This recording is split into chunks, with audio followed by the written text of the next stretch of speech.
اللہم اہدی قومی فإنہم لا یعلمون. اس نبی پر درود و سلام کا نزول ہو جیو. اللہم صلی علی محمد وعلی آل محمد کما صلیت علی ابراہیم وعلی آل ابراہیم انک حمید مجید. اللہم بارک علی محمد وعلی آل محمد کما بارکت علی ابراہیم وعلی آل ابراہیم انک حمید مجید. محترم سامعین اور سامعات، پردہ نشین ماں اور بہنوں اور نوجوان بھائیوں، چھوٹے بچوں، میں نے آپ حضرات کے سامنے قرآن کریم کے ایک اہم آیت کریمہ پڑھی ہے، جو آیت کریمہ مجھے اور آپ کو کہ ہم نے قربانی سے کیا سیکھا ہے، کہ ہم نے عید الاضحیٰ کی اس قربانی سے کیا سبق سیکھا. ہم اور آپ اپنی زندگی کا جب محاسبہ کرتے ہیں، ہم دیکھتے ہیں کہ اپنی زندگی میں ہمیں یہ قربانیاں جو آئی تھیں، عید قربان کی جو خوشی ہمیں میسر ہوئی تھی، یہ قربانی ہمیں کیا سبق دے کر گئی ہے، اس قربانی سے ہم نے کیا سبق حاصل کیا ہے، اس سے ہم نے کیا سیکھا ہے. یہ مجھے اور آپ کو اپنا محاسبہ کرنے کی ضرورت ہے، اور اس کی بھی ضرورت ہے کہ اس محاسبہ کو کرتے ہوئے اپنی زندگی کو ایسے گزاریں کہ اپنے زندگی کا ہر پل، اپنے زندگی کا ہر لمحہ قربانی ہو. اپنی زندگی کی تمام خواہشات، ایسی خواہشات جو اللہ کو منظور نہ ہو، ان تمام خواہشات کی قربانیاں دیتے ہوئے زندگی گزرے، اور ہماری زندگی ایسی ہو کہ اے اللہ جو قربانیاں ہم نے پیش کی، ویسی قربانیاں ہم سال کے پورے مہینے اپنے خواہشات کی قربانیاں دیں گے، ہم اپنے وقت کی قربانی دیں گے. دیکھیے آج جمعہ کا دن ہے، آج ہمارا حال یہ ہے کہ ہماری مسجدیں خالی نظر آتی ہیں، عیدین میں اتنی خوشیاں نظر آتی ہیں، ہمارے نوجوانوں میں، ہمارے بوڑھوں میں، ہماری ماؤں میں ایک ایمانی جذبہ امڑ پڑتا ہے. لیکن جیسے ہی یہ خوشیاں ختم ہوتی ہیں، جیسے یہ عیدیں ختم ہوتی ہیں، ہمارا ایمان کمزور ہوتا چلا جاتا ہے. ایسا بالکل نہیں ہونا چاہیے. آئیے دیکھتے ہیں کہ قرآن کریم کے اہم آیت کریمہ کیا کہتی ہے. اللہ نے قرآن مجید کے اندر ارشاد فرمایا، قل ان صلاتي ونسكي ومحياي ومماتي لله رب العالمين لا شريك له وبذلك امرت وانا اول المسلمين. کہ اے نبی صلی اللہ علیہ وسلم، آپ اپنی امت کے سامنے اس بات کو بتلا دیں، قل ان صلاتي، کہ اے نبی کہیے یقیناً میری نماز، وَإِنَّ صَلَاتِي وَنُسُكِي، اور جو ہم نے قربانیاں دی وہ قربانی، إِنَّ صَلَاتِي وَنُسُكِي وَمَحْيَايَ وَمَمَاتِي، اور میرا جینا مرنا سب کچھ اللہ رب العالمین کے لیے. ہمیں ہر چیز کی قربانی دینی پڑے گی. نماز کا وقت ہو گیا، جمعے کا وقت ہو گیا، آپ کا کاروبار ہے، آپ کے سامنے پیسے نظر آ رہے ہیں، آپ کے سامنے کاروبار ہے، لیکن دکان کو بند کرنا پڑے گا قربانی دیتے ہوئے. آپ کو اپنے وقت کی قربانی دینی ہوگی، آپ کو اپنے مال کی قربانی دینی ہوگی. اگر آپ نے صرف جانور کی قربانی کو قربانی سمجھ لیا، اللہ کی قسم ہے قربانی کی کوئی اہمیت نہیں ہے. یہ قربانی یہی تو پیغام دیتی ہے کہ لوگوں آج تم جانور قربان کر رہے ہو، لیکن کل تمہاری زندگی میں بہت ساری ایسی قربانیاں مطلوب ہوں گی، بہت سارے ایسی چیزیں مطلوب ہوں گی کہ تم کرنا نہیں چاہو گے پھر بھی کرنا پڑے گا. انسان دکان بند کرنا نہیں چاہتا، انسان اپنا کام کاج اور روکنا نہیں چاہتا، شیطان اسے ورغلا رہا ہوتا ہے کہ اگر تو چھوڑ کر چلا گیا تو اس وقت کاروبار کا وقت ہے، اس وقت تیرے دکان چلنے کا وقت ہے تو تیرا نقصان ہو جائے گا، آج کا پیسہ روپیہ تجھے نہیں مل پائے گا. شیطان دل میں چیزیں ڈالتا ہے جس کی وجہ سے انسان شیطان کے چنگل میں آ جاتا ہے، شیطان کے چنگل میں آ جاتا ہے. لیکن قربانی یہ کہتی ہے، عید الاضحیٰ پیغام دیتی ہے کہ لوگوں تمہیں ایسے اپنے وقت کو بھی قربان کرنا پڑے گا. اور اللہ نے ایک اور اہم چیز بتلائی کہ یہ عید الاضحیٰ کی جو قربانیاں ہوا کرتی ہیں وہ کچھ اہم پیغام جو دیا کرتی ہیں. ان میں سب سے پہلا پیغام یہ ہے کہ انسان توحید پرست بن جائے، انسان توحید پرست بن جائے. کیوں؟ کیونکہ اللہ نے فرمایا لا شریک لہ، کہ اے نبی آپ اپنی امت کے سامنے اس بات کو بتلائیں کہ لا شریک لہ، کہ تیرے سوا کوئی شریک نہیں ہے، تیرے ساتھ کوئی ہمسر ہو ہی نہیں سکتا، تو ایک واحد ذات ہے، تو ایک واحد ذات ہے جو پوری دنیا کو چلا سکتی ہے، ورنہ اگر اس دنیا کے اندر دو خدا ہوتے تو نہ جانے کیا ہو جاتا۔ یہ انسان کو یہ پیغام دیا جا رہا ہے عید الاضحیٰ کی مناسبت سے، اس قربانی کے ہم نے سبق دیا جا رہا ہے کہ تمہیں جیسے تم جانور کسی کے نام پر نہیں ذبح کر سکتے، اللہ کا نام لے کر ہی ذبح کرنا ہے اور اللہ کی توحید کو بلند کر کے نہ ذبح کرنا ہے، تو پوری زندگی تمہیں توحید کے مطابق ہی گزارنی۔ اگر تم نے توحید چھوڑ دیا تو تمہاری نماز، تمہاری قربانیاں، تمہارا جینا مرنا کاروبار سب کچھ بیکار چلا جائے گا، سب کچھ ضائع ہو جائے گا۔ کیوں؟ کیونکہ اللہ نے جتنے احکامات دیے ان تمام احکامات میں توحید کو مقدم رکھا ہے، توحید کو مقدم رکھا ہے۔ وجہ کیا؟ وجہ یہ ہے کہ انسان کی اگر توحید مضبوط رہی، انسان اگر توحید پرست رہا تو اس کے اعمال قبول ہوں گے۔ اگر توحید پرست نہ رہا، جیسے وہ مکہ کے حالات میں ایک شخص تھا جدعان نام کا، وہ کیا کرتا تھا، مکہ میں بہت زیادہ خیر کے کام کیا کرتا تھا، غریبوں کی مدد کرنا، یتیموں کی مدد کرنا، بیواؤں اور مسکینوں کی مدد کرنا، اور خانہ کعبہ کو بھی بہت سارا مال پہنچاتا تھا، اور غریبوں کے لیے، ناداروں کے لیے، بیواؤں کے لیے سب کچھ لٹاتا تھا۔ جدعان نامی شخص اللہ کے نبی سے، صحابہ نے پوچھا، اللہ کے نبی، وہ جو مکہ کے اندر جو کافر ہے، کافر تو ہے، اللہ کو نہیں مانتا، لیکن وہ سب پر قربانیاں دیتا ہے، سب کے لیے اپنے مال کو خرچ کرتا ہے، خانہ کعبہ میں بھی اپنا مال دیتا ہے، غریبوں پر بھی مال دیتا ہے، زکوٰۃ بھی دیتا ہے۔ اللہ کے نبی وہ سب کام کرتا ہے، تو کیا ان کے یہ تمام کاموں کی وجہ سے اللہ تعالیٰ اسے قبول کر لے گا؟ جب یہ سوال پوچھا گیا، اللہ کے نبی نے فرمایا کہ اے میرے صحابہ، وہ جتنا بھی نیک عمل کر لے، اس کے اندر توحید نہیں ہے تو اس کے تمام عمل باطل۔ اللہ، اگر ہماری قربانیاں بھی اللہ کے نام کو لیے بغیر، غیر اللہ کے نام پر، فلاں کے نام پر، فلاں بابا کے نام پر، فلاں کے نام پر اگر کاٹ دیا جائے تو قربانیاں قبول نہیں ہوں گی۔ آج دنیا میں کتنے لوگ ایسے ہوں گے جو درگاہوں پہ لے جا کر کاٹے ہوں گے قربانیوں کے گوشت، کتنے لوگ ایسے ہوں گے جو غیر اللہ کے نام پر کاٹے ہوں گے، کتنے لوگ ایسے ہوں گے جو فاتحہ خوانی کر کے ذبح کیے ہوں گے۔ ان کی قربانیوں کا کوئی مطلب نہیں، ان کی قربانیاں ویسٹ ہو جائیں گی۔ کیوں؟ اللہ نے فرمایا لا شریک لہ وبذالک امرت وانا اول المسلمین، اسی وجہ سے میں پہلا اسلام لانے والا، کہ میں دین کی دعوت آپ کے سامنے پیش کرنے والا ہوں۔ تو انسان کو توحید پرست ہونا اس کے عبادات کی قبولیت کے لیے ضروری ہے۔ اگر وہ توحید پرست نہیں رہا تو جتنے بھی قیمتی اعمال کر لیں، پوری رات نماز پڑھتا رہ جائے، پورا دن اللہ کی عبادت میں لگا دے، اس کے اعمال باطل ہو جائیں گے، اس کے اعمال ضائع ہو جائیں گے۔ اور اسی طریقے سے اللہ رب العالمین نے ایک اور پیغام دیا کہ لوگوں، تمہیں عمل کرنے سے پہلے اپنے اندر اخلاص پیدا کرنا، اپنے اندر اخلاص پیدا کریں۔ اسی لیے سورۃ الاخلاص اللہ نے نازل کی۔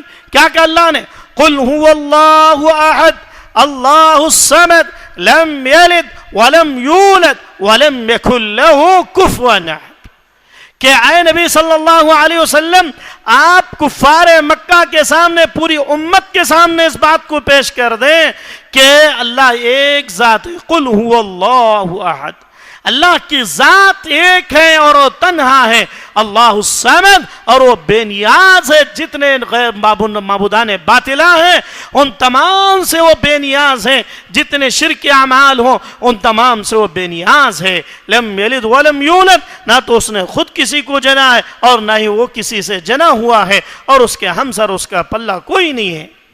یہ اخلاص، یہ توحید، یہ تقوی، اللہ کا ڈر اگر انسان کے اندر آ گیا تو اس کی قربانی قبول ہو جائے گی۔ پھر آگے دیکھیے، ایک اور پیغام قربانی سے ہم نے یہ سیکھنا ہے کہ ہم اتباع سنت کو اپنا اوڑھنا بچھونا بنا لیں۔ اتباع سنت کو ہم جیسے عشر ذی الحجہ کی 10ویں تاریخ کو 4 دن پہلے ہم نے کیا کیا، ہم نے بکرا خریدتے ہوئے اللہ کے نبی کے بتلائے ہوئے ایک ایک تعلیمات پر عمل کیا کہ بکرا دانت کا ہونا چاہیے، تو لوگوں نے داتا بکرا ڈھونڈنا شروع کر دیا. بکرا کن کٹا نہ ہو, بکرا لنگڑا نہ ہو, بکرا دبلا پتلا نہ ہو. اللہ کے نبی کی ایک ایک بات کو ماننے لگے, اور جیسے ہی عید الاضحیٰ ہماری زندگی سے چلی گئی, پھر اس کے بعد اللہ کے نبی کی تعلیمات کو پس پشت ڈال دی. ایسا نہیں ہونا چاہیے, بلکہ پیغام دیتی ہے قربانی. قربانی ہمیں سبق دیتی ہے کہ تمہیں زندگی کے ہر کام میں, زندگی کے ہر پہلو میں اتباع رسول کو لازم پکڑ لیں. جیسے آپ بکرے ڈھونڈنے میں, بکرا ذبح کرنے میں تمام طریقے پوچھتے ہو, تمام طریقوں پر عمل کرتے ہو, تو ویسے ہی زندگی کے ہر کام میں اللہ کے نبی کو فالو کرو. ہمارے چہرے مہرے اللہ کے نبی کے چہرے کے طرح ہونا چاہیے. ہمارا لباس اللہ کے نبی کے لباس کی طرح ہونا چاہیے. ہماری گفتگو اللہ کے نبی کی طرح ہونا چاہیے. قرآن کیا کہتا ہے؟ قرآن کہتا ہے قُلْ أَطِيعُوا اللَّهَ وَأَطِيعُوا الرَّسُولَ وَأُولِي الْأَمْرِ مِنْكُمْ فَإِنْ تَنَازَعْتُمْ فِي شَيْءٍ فَرُدُّوهُ إِلَى اللَّهِ وَالرَّسُولِ إِن كُنتُمْ تُؤْمِنُونَ بِاللَّهِ وَالْيَوْمِ الْآخِرِ. اللہ تعالیٰ قرآن مجید میں کہتا ہے کہ اے نبی صلی اللہ علیہ وسلم آپ کہیے قُلْ أَطِيعُوا اللَّهَ وَأَطِيعُوا الرَّسُولَ, کہ لوگوں اگر کامیابی چاہتے ہو اللہ کی اطاعت کرو, وَأَطِيعُوا الرَّسُولَ, اور رسول کی اطاعت کرو.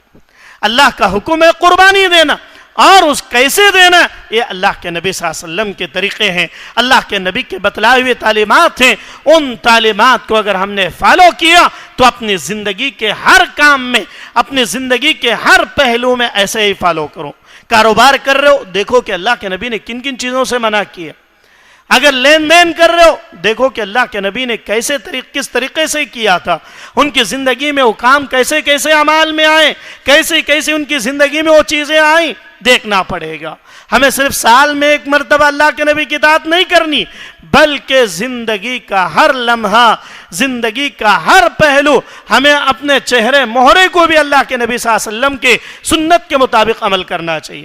افسوس ہوتا ہے ایک سنت تو ہم آباد کرتے ہیں, ایک سنت تو ہم اللہ کے نبی کی بتلائی ہوئی تعلیمات کے مطابق عید الاضحیٰ میں لاکھوں ہزاروں روپے خرچ کر کے ہم اللہ کے راہ میں قربانیاں پیش کرتے ہیں, لیکن جیسے ہی عید ہوتی ہے اس کے بعد اللہ کے نبی کی بتلائی ہوئی تعلیم پر داڑیاں مڑوا دیتے, ان کے چہرے بگڑ جاتے, ان کے سر بگڑ جاتے, ان کا لباس بگڑ جاتا ہے, اور اللہ کے نبی کی سنت کو ذبح کرتے ہوئے نظر آتے.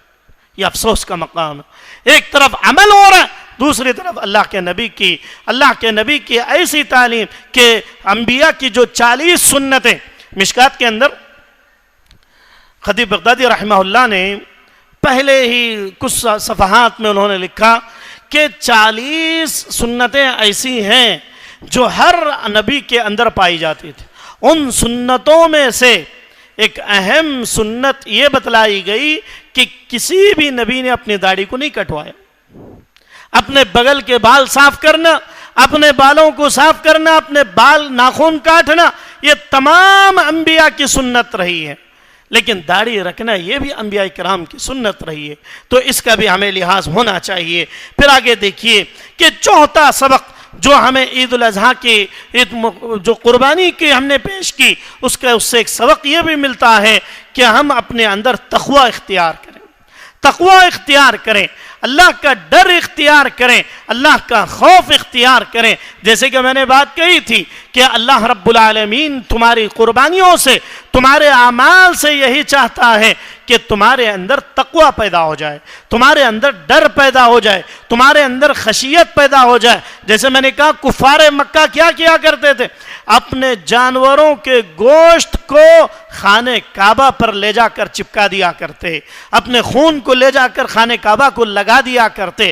اللہ نے کہا کہ لوگوں یہ قربانیاں ہم اس لیے کرواتے ہیں کہ اس کا گوشت بھی تم ہی کھا جاتے ہو اور اس کا خون بھی تمہارے پاس ہی رہتا ہے. مجھ تک نہ تو خون پہنچتا ہے, مجھے نہ تمہارے گوشت کی ضرورت ہے, بلکہ لن ينال الله لحومها ولا دماؤها ولكن يناله التقوى منكم. صرف تمہارا تقوی دیکھنا چاہتا ہوں کہ تمہیں اللہ کے لیے کیا ہے تم نے یا کسی کو دکھلانے کے لیے کی. تو یہ تقوی جو ہے ہر عمل کے لیے تقوی بہت ہی امپورٹنٹ چیز ہے. تو اس کو ہر انسان جو ہے اپنے اندر پیدا کرے کہ ہم جو بھی عمل کریں گے وہ اللہ کے لیے خالص ہونا چاہیے, اللہ کے لیے ہونا چاہیے. اللہ کا ڈر رکھتے ہوئے اگر عمل کریں گے, اللہ کی قسم ہے کبھی جو ہے ہمارے اعمال ضائع نہیں جائیں گے. اور اسی طریقے سے ایک سبق یہ بھی ملتا ہے کہ جانوروں کے ساتھ نرمی اور ہمدردی کی جائے. جانوروں کے ساتھ اسلام دیکھیے کیسی تعلیمات دیتا ہے کہ جانوروں کے ساتھ نرمی کرنا, یہ ہمیں عید الاضحیٰ سے پیغام ملتا ہے. ان کے ساتھ ہمدردی کی جائے, جانوروں کا خیال کیا جائے. اسلام ایک ایسا مذہب ہے کہ جو جانوروں کے ساتھ بھی نرمی کرنے کا حکم دیتا ہے. جیسے آپ نے عید الاضحیٰ میں سنا ہوگا کہ کسی جانور کے سامنے چھری تیز کرنے سے منع کیا. وجہ کیا؟ وجہ یہ ہے کہ انسان اپنے جانوروں کے ساتھ جو ہے بے رحمی کا مظاہرہ نہ کرے, انہیں تکلیف نہ پہنچائے, ان کے ساتھ ہمدردی کا مظاہرہ کریں, ان کے ساتھ خیرخواہی کا مظاہرہ کریں, اور تمہارے اندر جانوروں کے تحت نرمی پیدا ہو جانی چاہیے. اسلام اتنی بہترین تعلیم دیتا ہے, لیکن آج امت محمدیہ پر یہ انگلیاں اٹھائی جاتی ہیں کہ اسلام جو ہے نعوذ باللہ دہشت گردی کی تعلیم دیتا ہے. قربانی ہمیں یہی پیغام دیتی ہے, ہمیں یہی سبق سکھلاتی ہے کہ تمہیں جانوروں کے ساتھ بھی خیرخواہی کرنا چاہیے. کیونکہ ان کے اندر بھی اللہ نے ایسا احساس رکھا ہے. آپ تعجب کریں گے, ابھی سوشل میڈیا کے اندر پاکستان کے 2-3 بکروں کا بہت ویڈیو وائرل ہو رہا ہے.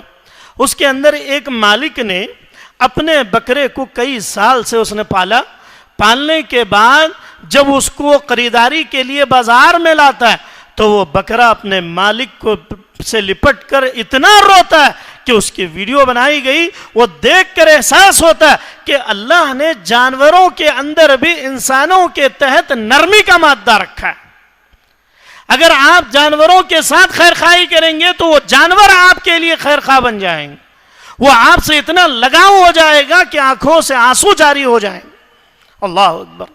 اللہ نے اسلام کی تعلیمات ایسی دی کہ ایک جانور کے جذبات کو بھی مجروح کرنے سے منع کیا گیا. وہ آپ نے دیکھا ہوگا کہ کیسے اس بکرے نے بلک بلک کر جیسے ایک بچہ روتا ویسے رو رہا تھا. اللہ کے نبی کے دور میں بھی یہی مسئلہ تھا کہ اللہ کے نبی سے اتنی محبت ہوتی تھی کہ اونٹ ایک مرتبہ اللہ کے نبی بازار میں اللہ کے نبی صلی اللہ علیہ وسلم جا رہے ہیں, جنگل آئی اور باغ آیا تو وہاں پر دیکھا کہ ایک اونٹ بندھا ہوا ہے, اور اونٹ روتے ہوئے اللہ کے نبی سے اپنے چہرے کو اللہ کے نبی کے پاس لے جاتا ہے اور لے جا کے باتیں کرنے لگتا ہے. اللہ کے نبی فوراً سمجھ جاتے ہیں کہ اس اونٹ کو کچھ تکلیف ہے. اللہ کے نبی نے پوچھا کہ اس کا مالک کون ہے, اس اونٹ کا مالک کون ہے؟ اللہ کے نبی کو بتلایا گیا کہ فلاں صاحب اس کے اونٹ کے مالک ہیں. ان کو بلایا گیا, بلا کر اللہ کے نبی نے فرمایا کہ یہ اونٹ مجھ سے بات کر رہا ہے, یہ مجھ سے شکایت کر رہا ہے کہ تم اس سے کام زیادہ لیتے ہو اور کھانا کم دیتے ہو. اللہ, یہ اسلام کی تعلیمات ہیں. ان تعلیمات کو پھیلانے کی ضرورت ہے, ان تعلیمات کو امت کے سامنے پیش کرنے کی ضرورت ہے.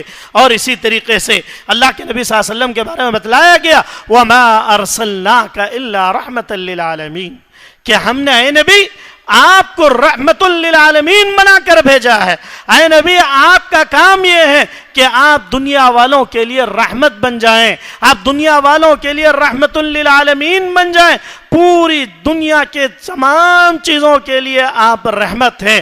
آپ کا آنا رحمت, آپ کے ہر ادا رحمت. اللہ کے نبی صلی اللہ علیہ وسلم کا ہر پہلو آپ دیکھیں گے اس کے اندر رحمت کا ایک نہ ایک پہلو نظر آتا ہے. یہ اللہ کے نبی صلی اللہ علیہ وسلم کی شان تھی. اور اسی طریقے سے ایک اور سبق یہ بھی ملتا ہے کہ اللہ کی راہ میں خرچ کرنے کا جذبہ ہر وقت انسان کو ہونا چاہیے. ایسے نہیں کہ صرف عیدین میں یا ان ایام میں قربانی کی وجہ سے اللہ کی راہ میں خرچ کیا گیا.